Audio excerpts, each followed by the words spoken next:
Lucas capítulo 2, versículos 8 al 20, dice así la palabra de Dios. Había pastores en la misma región que velaban y guardaban las vigilias de la noche sobre su rebaño. Y he aquí se les presentó un ángel del Señor, y la gloria del Señor los rodeó de resplandor, y tuvieron gran temor. Pero el ángel les dijo: no temáis, porque he aquí os doy nuevas de gran gozo, que será para todo el pueblo, que os ha nacido hoy, en la ciudad de David, un Salvador, que es Cristo el Señor. Esto os servirá de señal. Hallaréis al niño envuelto en pañales, acostado en un pesebre. Y repentinamente apareció con él ángel una multitud de las huestes celestiales, que alababan a Dios y decían: gloria a Dios en las alturas, y en la tierra paz, buena voluntad para con los hombres. Sucedió que cuando los ángeles se fueron de ellos al cielo, los pastores se dijeron unos a otros: pasemos pues hasta Belén y veamos esto que ha sucedido y que el Señor nos ha manifestado. Vinieron pues apresuradamente y hallaron a María y a José y al niño acostado en el pesebre. Y al verlo, dieron a conocer lo que se les había dicho acerca del niño. Y todos los que oyeron se maravillaron de lo que los pastores les decían. Pero María guardaba estas cosas, meditándolas en su corazón. Y volvieron los pastores glorificando y alabando a Dios por todas las cosas que habían oído y visto, como se les había dicho. El día de hoy, en unas horitas más, no en unas horitas, en estos mismos momentos, se está llevando a cabo la final de la Copa del Mundo. La Copa del Mundo, ¿cierto?, es un evento muy importante que reúne a las representaciones de los mejores equipos del fútbol, que representan a naciones, que compiten por la apreciada Copa. Hay algo interesante, hay una estadística bastante interesante dentro de los mundiales. Y esta es que, aunque hay excepciones, los grandes héroes de los mundiales son jugadores que de pronto no eran tan conocidos o que no eran tan relevantes dentro de.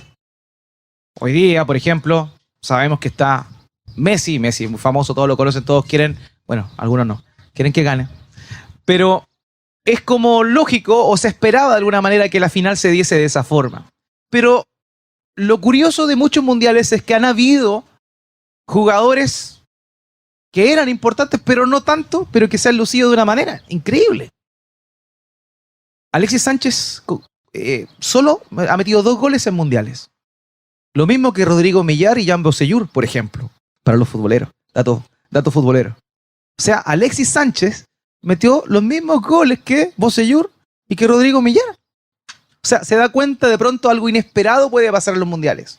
Me acuerdo que en un mundial hasta Marc González marcó un gol de cabeza precioso. Y son cosas que no se esperan, son inesperadas.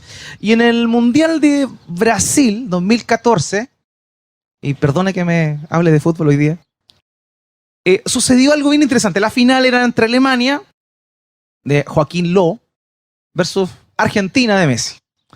Y el partido había sido bastante tenso, había sido bastante equilibrado, nadie se había hecho daño. Ya las cartas estaban básicamente tiradas. Habían empatado a 0, se esperaba la larga y probablemente los penales, pero sucedió algo que cambiaría todo.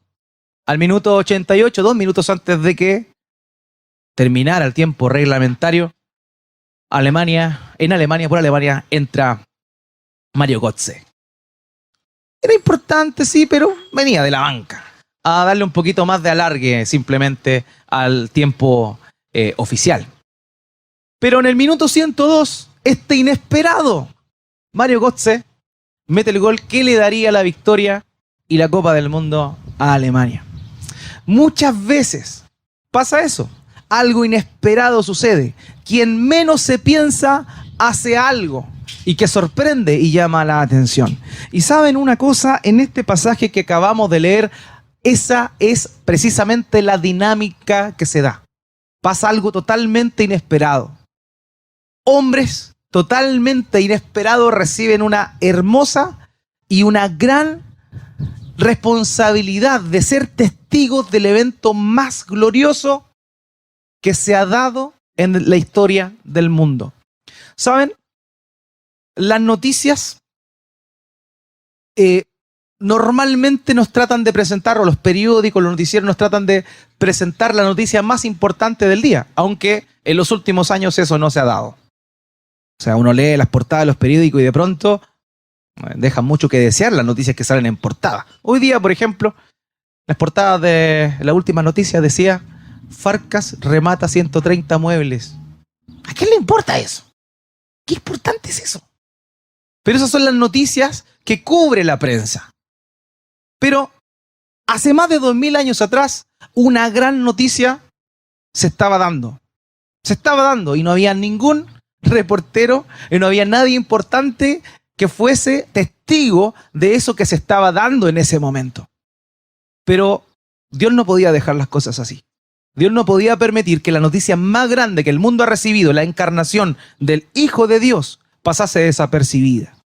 Y por eso es que, de acuerdo a lo que leímos, en los campos de Belén, algunos pastores estaban trabajando. Dice el texto que estaban velando, y más allá de referirse a que estaban trasnochados, honestamente esa expresión griega hace alusión a que estaban ahí acampando, estaban trabajando atentos a las ovejas, más allá de que haya sido muy tarde en la noche. Sin embargo, así se da esa visión, ellos estaban trabajando.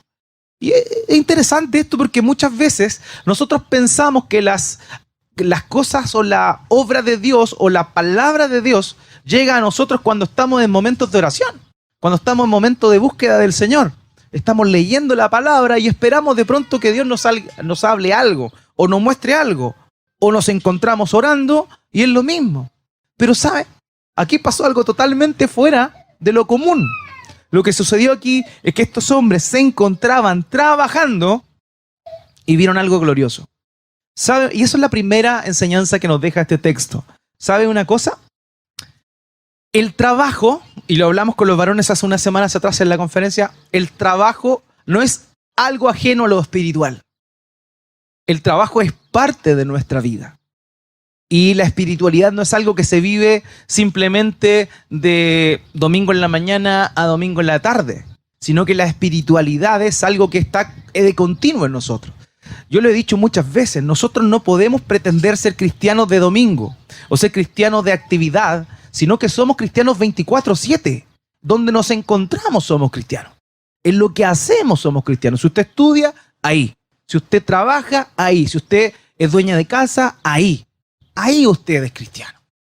Y el trabajo no va en contra de la espiritualidad, sino que en el trabajo estamos también obrando de manera espiritual. Y fue en pleno trabajo cuando estos hombres tuvieron esa visión. El sermón de esta mañana vamos a ver 3 aspectos importantes. El primero es ¿para quién es esta buena nueva o esta buena noticia? En segundo lugar, ¿cuál es el mensaje de esta buena noticia? Y en tercer lugar, ¿qué produce esta buena noticia? Esos son los 3 elementos que vamos a estar viendo en el mensaje de esta mañana. Y lo primero que nos encontramos aquí, queridos, es que Dios está hablándole o hace esta manifestación a hombres que se dedicaban a su labor pastoral. Pastores. Hoy en día todavía existen pastores, sin embargo, no es lo mismo que en la antigüedad. En ese tiempo, el oficio del pastor era un oficio totalmente relegado dentro de la sociedad. O sea, la alta alcurnia, la élite, no trabajaba como pastor. Hay que dejar eso bien en claro. A veces cuando nosotros nos imaginamos o tenemos la idea de las ovejas, se nos viene inmediatamente a la mente, no sé, un peluchito, algo tierno, lanudo, ¿cierto? Yo me acuerdo que las niñas tenían una ovejita y era como bien ternucho así. E incluso dentro del merchandising cristiano están las ovejitas, no sé si la han visto, que son bien tiernitas, panes de vida y cosas por el estilo. Son ovejitas. Y es esa como la noción que se tiene de la oveja. Aquí en el norte, las ovejas vienen congeladas nomás, ¿cierto? Vienen congeladas, no van en el refrigerador, en el Jumbo, usted las puede ver peladitas sin nada. Pero la oveja en realidad es muy distinta a esa imagen tierna que nosotros tenemos. Las ovejas son bien feas, ¿sabe usted? Son bien feas. Son horribles. Y aparte son hediondas. Fea y hedionda. O sea, los que se dedicaban, por eso a uno le dicen pastor. Saque sus conclusiones. No. Entonces, feo y hediondo, no. Entonces, esa era, y no era algo que la gente por vocación quisiera hacer, sino que era un oficio bastante resistido. ¿Sabe una cosa? Aparte del trabajo sucio que tenían que hacer, ellos no eran bien vistos socialmente. No se les consideraba como personas que fuesen honestas. Y eso es bien curioso. En esa época, en la época del Señor, no se le consideraba así. No se le consideraba como gente honesta. E incluso el Sanedrín había mandado que los pastores no estaban capacitados para dar testimonio en un caso judicial. Fíjese. O sea, Dios le muestra algo glorioso y maravilloso a personas que estaban imposibilitadas de dar un testimonio oficial. Y saben una cosa, Dios muchas veces nos muestra que así funciona su reino. Porque el reino de Dios es al revés que el nuestro. Aquí nosotros escogemos a los mejores, los que tienen empresas, los que trabajan y están a cargo del reclutamiento. Siempre intentan escoger a los mejores para poder llevar a cabo un cargo, ¿cierto? Existe lo que se llama el perfil del cargo, que cuando alguien está reclutando tiene que ver si la persona efectivamente cumple con ello o no. Y nosotros normalmente elegimos los mejores para llevar a cabo una misión. Pero Dios no obra de esa manera. Porque a Dios le encanta glorificarse a sí mismo y que nadie más se robe su gloria. Y Dios escoge a hombres imposibilitados de dar testimonio legal y oficial para mostrarle esto. A estos hombres, a estos humildes pastores. Porque hay una tónica que aparece en toda la Escritura y que el apóstol Pablo muestra bien en 1 Corintios capítulo 1, versículo 28, cuando él dice que a lo vil y despreciado escogió Dios, a los necios del mundo, para avergonzar a los que se creían sabios. Y eso es algo bien importante, queridos, porque esta es la premisa, la base de que para quién es el mensaje, para quién es la buena noticia. Dios podría haber escogido a los sacerdotes. La labor de los sacerdotes era interceder por el pueblo delante de Dios. Dios podría haber levantado un profeta. La labor de los profetas era mostrar el mensaje de Dios para los hombres. Pero no. Él no obró así. Él no obró así.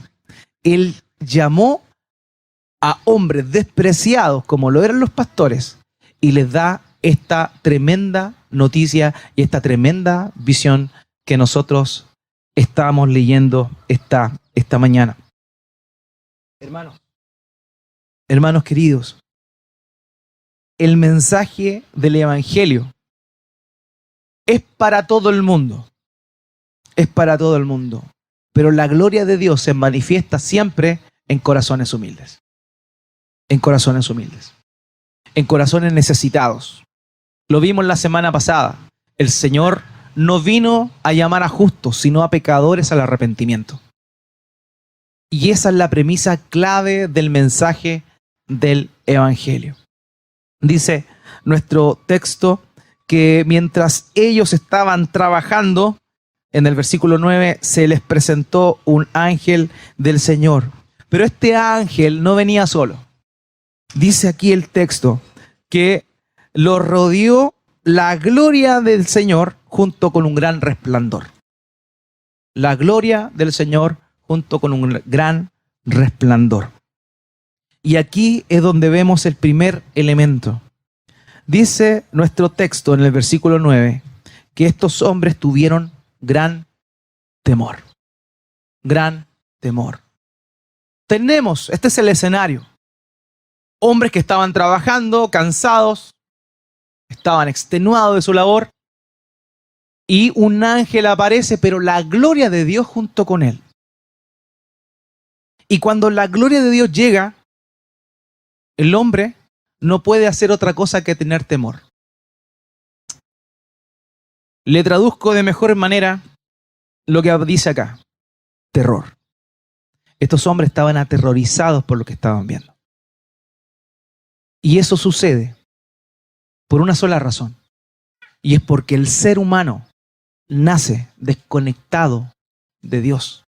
El ser humano nace desconectado de Dios. Y cada vez que la gloria de Dios se manifiesta, la respuesta natural de un ser caído ante la gloria de un Dios santo es el terror. Lo vemos en Isaías capítulo 6. Vemos en Isaías capítulo 6 cómo,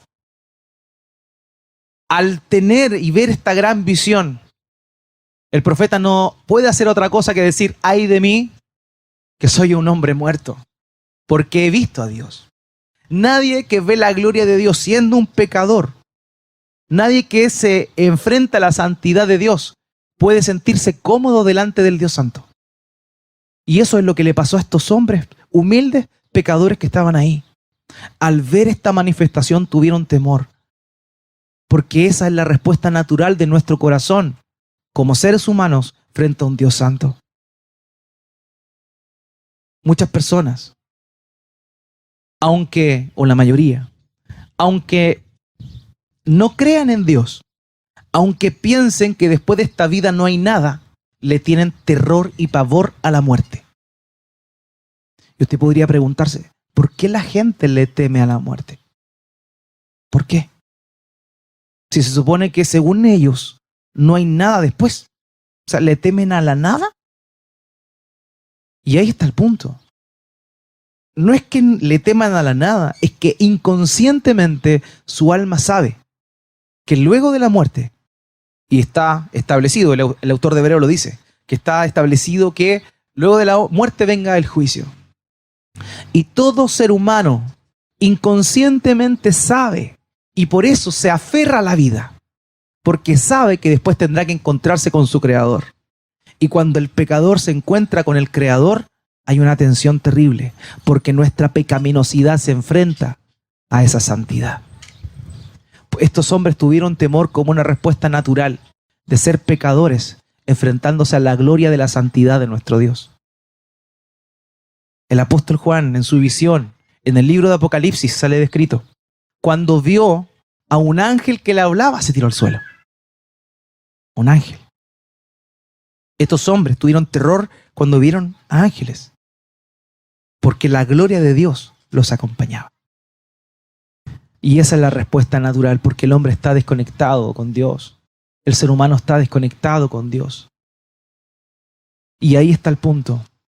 Esta buena noticia que este ángel comienza a proclamar viene de una mala noticia, que es la condición en la cual el ser humano se encuentra. Por cuanto todos pecaron, están destituidos de la gloria de Dios. Porque la paga del pecado es muerte, mas la dádiva, el regalo de Dios, es vida eterna en Cristo Jesús, Señor nuestro. Ese es el punto. ¿Para quiénes es este mensaje? Este mensaje es para pecadores. Este mensaje es para pecadores. Pero también es para gente que humildemente y despreciada estaba expectante de alguna manera, o estaba dispuesta a oír, a recibir la visión que Dios les tenía para ellos. Cuando dice el texto acá: y tuvieron gran temor. Y aquí está la segunda parte de esto. Pero el ángel les dijo: no temáis, porque aquí os doy nuevas de gran gozo que serán para todo el pueblo. La respuesta natural del hombre es el miedo, es el terror ante la majestad de la gloria de Dios. Esa es la respuesta natural. Pero la buena noticia radicaba ¿en qué? En que ya no tienes que temer más. Ver la gloria de Dios produce temor. Porque es lógico, el Dios santo versus nosotros que somos pecadores. Pero la buena noticia es que no temas, porque Dios convierte tu temor en gozo. Ese es el mensaje del Evangelio. Convertir el miedo, el terror, la tristeza en gozo. Eso es lo que hace Cristo. Eso es lo que vino a hacer Él. No teman, porque aquí os doy nuevas de gran gozo. Nuevas de gran gozo. Por tanto, el mensaje, esta buena noticia, es, en primer lugar, y más detenidamente o más específicamente, para todos aquellos despreciados pecadores que reconocen y tienen pavor frente a la majestad de Dios. Y aquí continúa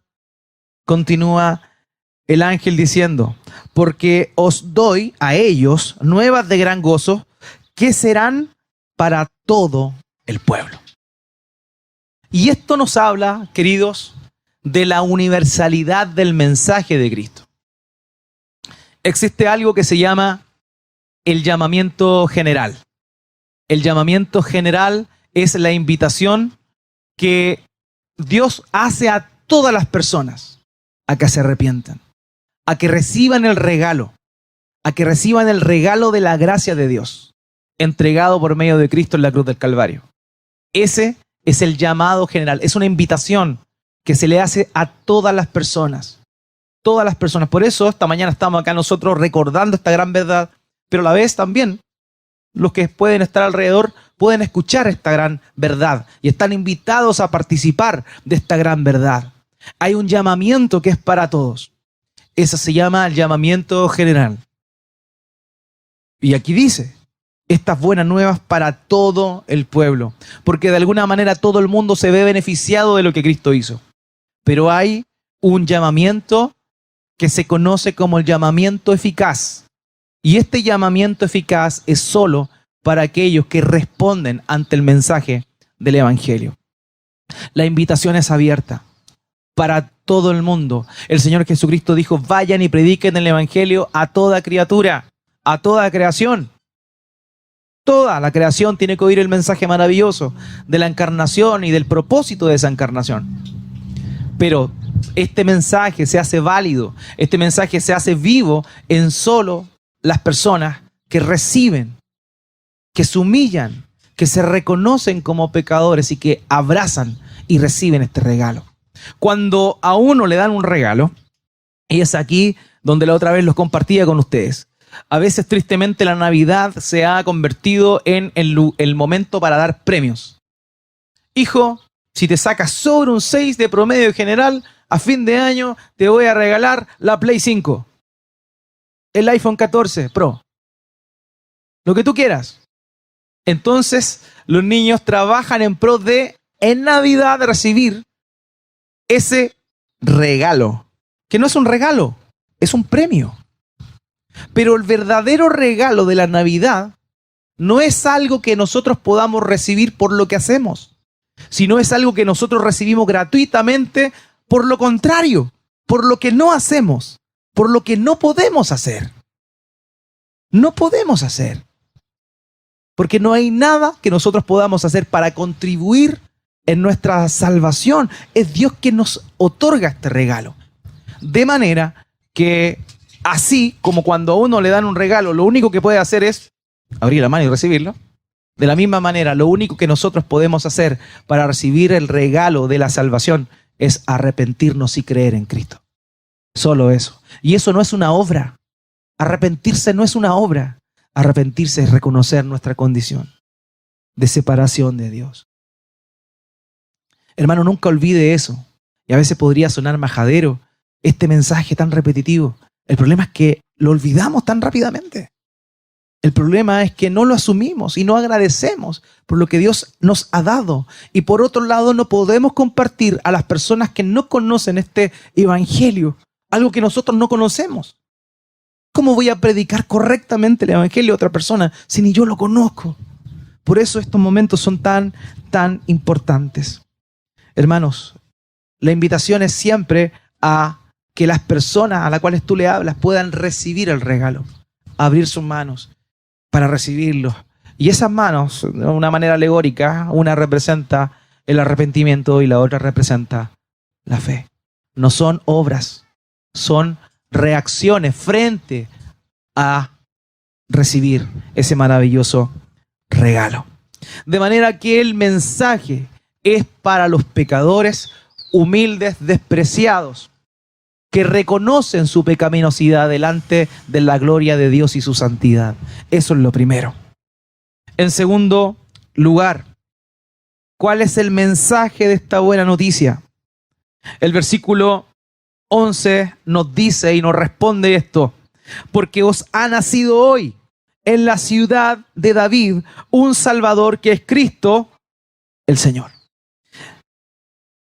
Hoy, ese día, ese mismísimo día. ¿Sabe una cosa? A veces se piensa que los primeros que recibieron o que fueron a ver a Jesús fueron los magos, ¿cierto? Que en ninguna parte dice que fueron reyes magos, por si acaso. En ninguna parte dice que se llamaban Gaspar, Melchor y Baltasar. En ninguna parte, por si acaso. ¿Ya? Para que sepa. Ahora bien, ellos no fueron los primeros en ir a ver a Jesús. De hecho, fíjese esto. Lo más probable es que la visita de los magos haya ocurrido 2 años después del nacimiento del Señor. De acuerdo a lo que aparece descrito ahí. ¿Por qué? ¿Cómo sabemos eso?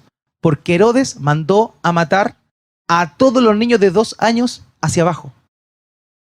Eso significa que el cálculo que le dieron los magos cuando se presentaron delante de Herodes era que el niño ya había nacido. Por tanto, los primeros en ir a visitar al Señor Jesús no fueron los magos, sino que fueron estos humildes pastores, los que tuvieron la premisa. Fíjense ambos grupos, qué interesantes son. Unos despreciados pastores, lo más bajo de la sociedad, y paganos, porque los magos venían probablemente de Babilonia o de Persia. Paganos, gentiles para los judíos. Pero esos dos grupos son los que van a Jesús. Y eso nos muestra este maravilloso mensaje. Dice acá que les ha nacido hoy. Ellos eran los primeros que iban a ver ese maravilloso regalo. En la ciudad de David, Belén Efrata, en Miqueas capítulo 5, el profeta Miqueas nos habla, guiado por el Espíritu Santo, de que en la pequeña Belén Efrata, la más pequeña de las comarcas, nacería el rey. O sea, cuando les dice en la ciudad de David, está refiriéndose que ese día se estaba llevando a cabo el cumplimiento de la esperanza de la nación de Israel. Un Salvador ese día había nacido. Un Salvador. Cuando hablamos del concepto de Salvador, para nosotros que estamos en la era después del cristianismo, obviamente lo referimos nosotros como a la salvación espiritual. Pero dentro del contexto en el cual estamos hablando, esto es para judíos del primer siglo, la salvación era un concepto que no implicaba exclusivamente lo espiritual, sino el todo. Porque sabe que la salvación implica el todo. Cuando tú eres salvo, no solamente tu alma es salvada, sino que la salvación implica, además de que tu alma es salvada, que toda tu vida es salvada. Porque ya tu antigua manera de vivir pasa atrás. Segunda de Corintios capítulo 5, versículo 7 dice, de manera que si alguno está en Cristo, 17, de manera que alguno está en Cristo, nueva criatura es, las cosas viejas pasaron. Tu vida es salvada, es redimida, ya no vives como antes, empiezas a ser transformado. Tu vida tiene un propósito ahora. Y la salvación no es solamente algo espiritual, sino que es algo que se traduce en toda tu vida. Por eso cuando a ellos se les decía, un Salvador ha nacido. El Salvador no tan solo de tu alma, el Salvador de tu vida. El Salvador de tu vida. Y aquí vienen las dos más potentes declaraciones, que es Cristo, el Señor. La declaración que se le estaba dando en ese momento a ellos era que Cristo, el Señor, había nacido. Cristo, el Señor. Esos dos términos no eran comunes para los judíos relacionarlos. El Señor era el título que se le daba al Dios Todopoderoso. Mientras que dentro de la cosmovisión judía del primer siglo, la noción del Cristo, del ungido, del Mesías, Cristo es el griego, la palabra griega, de la palabra Mesías hebrea. O sea, cuando hablamos de Cristo y Mesías, estamos hablando de lo mismo. Y la esperanza del Mesías era simplemente la de un libertador, alguien que le iba a traer libertad de la opresión del yugo romano. Eso era lo que ellos pensaban. Entonces, cuando los ángeles les dicen a ellos, el Cristo, el Señor, está diciendo algo tremendo. Está uniendo la idea que ellos tenían de el Mesías, el libertador, junto con el Dios único y verdadero. O sea, ese Mesías, ese líder, no solamente iba a ser un caudillo, un gobernante, un dirigente, sino que además de eso, era Dios mismo. La buena noticia, queridos, es que Dios mismo vino. Y yo lo he dicho siempre y lo voy a volver a repetir, en este mundo, queridos, existen dos tipos de religiones. La religión verdadera y la religión falsa. La palabra religión no es mala per se. Palabra religión significa religar, volver a comunicarse, tener comunión con Dios. Pero existen dos maneras, una correcta y una falsa. La manera falsa es pensar que nosotros podemos hacer algo para llegar a Dios. Esa es la religión falsa. Es que tú tienes que hacer todos los sacramentos y luego de eso ir a misa todos los domingos para que cuando salgas del purgatorio vayas allá.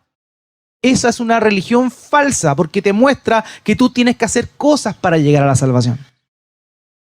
La religión falsa es aquella que te dice que tienes que hacer buenas obras. Es aquella que tú haces cosas buenas y cuando llegues arriba Dios te va a hacer un juicio y va a ver tus obras buenas, tus obras malas y va a decir, ¿sabes qué? Tus obras buenas fueron más que las malas, así que ven, perfecto, pasa al cielo. Esa es una falsa religión porque muestra que la obra de uno puede hacer algo delante de Dios para poder producir salvación. Es un premio y eso no es. Eso es lo que muestra toda falsa religión. El budismo y todas las religiones de Oriente, lo mismo. Sé libre, concéntrate en ti para que seas una buena persona y no le hagan nada a los demás y llegarás al nirvana. Eso es. Falsa religión. Intentar que el hombre se conecte de Dios cuando el hombre no puede conectarse con Dios. La verdadera religión, queridos, es que Dios vino a buscarnos a nosotros, porque Él vino a buscar y a salvar lo que se había perdido. La verdadera religión es Dios viniendo a nuestro encuentro, es Dios viniendo a rescatarnos, es Dios descendiendo de su trono, humillándose, haciéndose siervo, naciendo en una condición humilde como nació Él. Esa es la verdadera religión, Dios viniendo a salvarnos. Por eso el concepto de el Cristo, el Señor, es algo tan glorioso. Porque es Dios mismo quien viene a este mundo a buscarnos.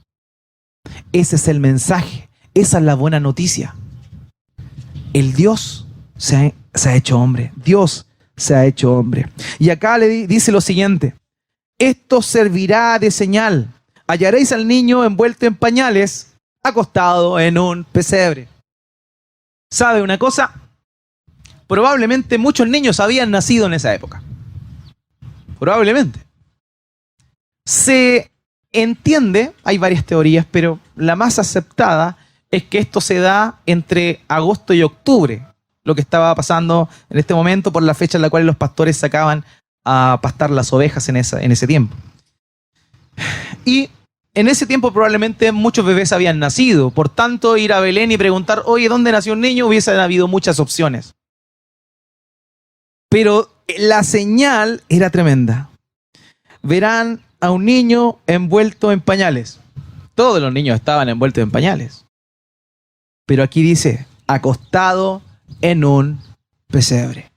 Fíjense, el ángel le estaba mostrando que el Rey de Gloria, el creador del universo, había nacido ese día y lo iban a encontrar en el trono del palacio de Herodes. No, lo iban a encontrar puesto en el lugar, acostado, donde se les daba alimento a los animales. Y aquí es donde nuestra cultura occidental transforma todo y nosotros tenemos esta noción de que el Señor Jesús, pobrecito, estaba afuera en una granja ahí lleno de animales. Y así no era como eran en ese tiempo el lugar donde guardaban los animales. Así que tenemos que quebrar un poquito el paradigma. En ese tiempo los animales no se guardaban en un establo fuera de casa, sino que dentro de la casa, en un subterráneo, en un nivel bajo el nivel de la casa, se guardaban los animales. O sea, él estaba donde se guardaban los animales, dentro de una casa, no a la intemperie. Pero lo paradójico es que se encontraba acostado en el lugar donde le daban comida a esos animales. Esa era la señal. El Rey de Gloria, Cristo el Señor, acostado humildemente en el lugar donde menos se lo podía esperar. Esa señal era la que ellos iban a recibir. Y en ese momento, amados, en ese momento nos encontramos con esto. Y repentinamente apareció con el ángel una multitud de huestes celestiales que alababan a Dios y decían, y esto corresponde a nuestro tercer punto, el resultado del mensaje de la buena noticia. Gloria a Dios en las alturas y en la tierra paz, buena voluntad para con los hombres. El hecho de que Cristo naciese traía dos cosas: la gloria de Dios en las alturas. Lo que Cristo hizo trajo gloria a Dios. El Padre glorificado por medio de lo que Cristo hizo. La gloria de Dios fue satisfecha. El Señor Jesús dijo, o sea, el Padre dijo referente al Señor Jesús, este es mi Hijo en quien tengo contentamiento. Este es mi Hijo. Este es mi Hijo. Óiganlo a Él. La gloria ante la obediencia del Hijo llegó al Padre, llegó al cielo.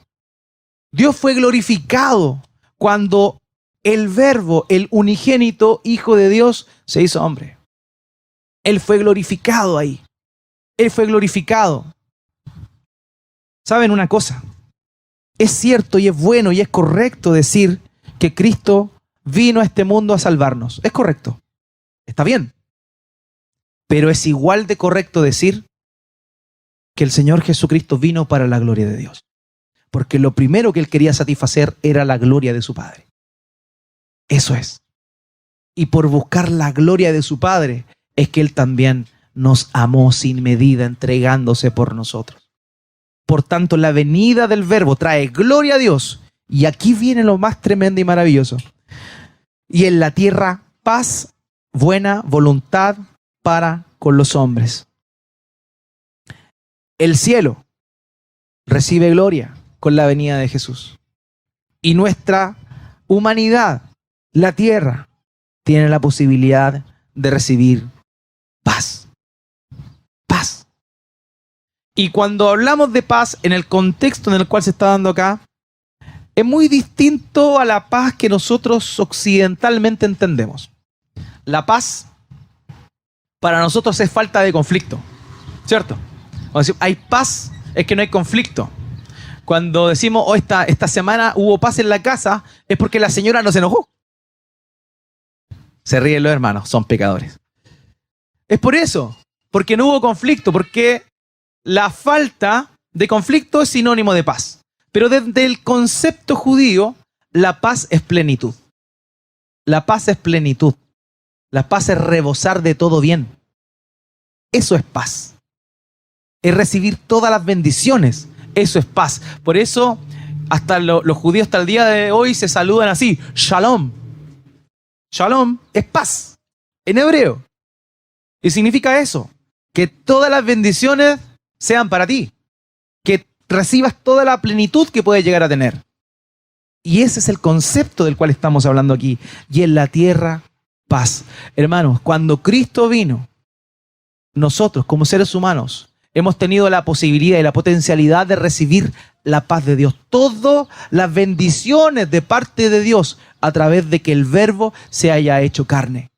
Toda bendición, la salvación de nuestra alma, pero además de ello también la salvación y la redención de nuestra vida. El propósito para vivir, las razones para vivir, hacer las cosas como corresponden para la gloria de Él. Y aquí nosotros vemos este resultado de este mensaje maravilloso, la gloria de Dios y la posibilidad de que el ser humano pueda tener paz, plenitud. Y no hay paz si no hay reconciliación con Dios. No hay paz si no hay reconciliación con Dios. Y la reconciliación con Dios solo fue posible por la obra de Cristo. Termino con lo siguiente. Dice el texto ahí: sucedió que cuando los ángeles se fueron de ellos al cielo, los pastores dijeron unos a otros: pasemos, pues, hasta Belén y veamos esto que ha sucedido y que el Señor nos ha manifestado.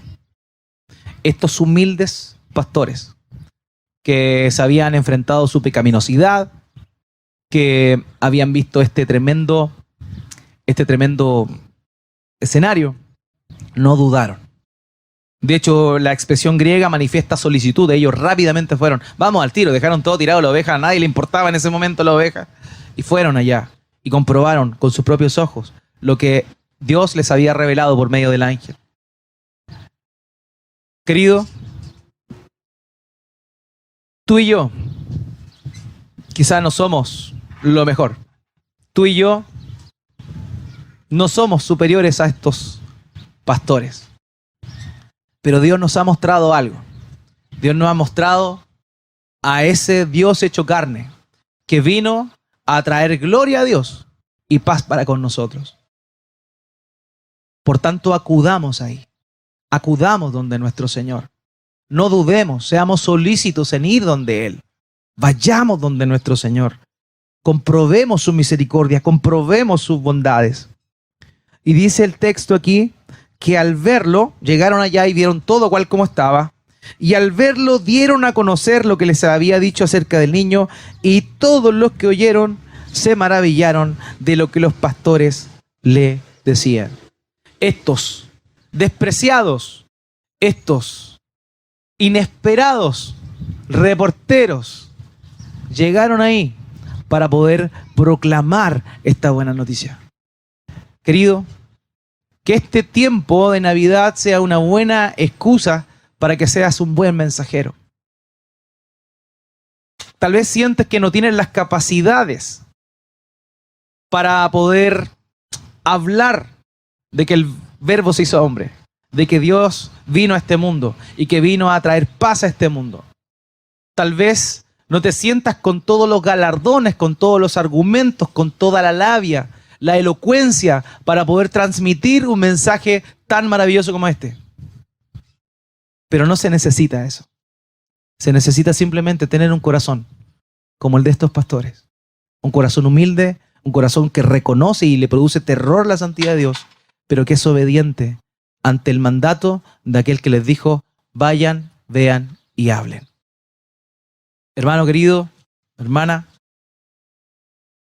Dios nos dice: anda, ve y habla. Anda, ve y habla. Porque puede que tú y yo seamos esos testigos inesperados, que nadie espera, pero que Dios usa para la gloria de su nombre. Oremos a nuestro Dios.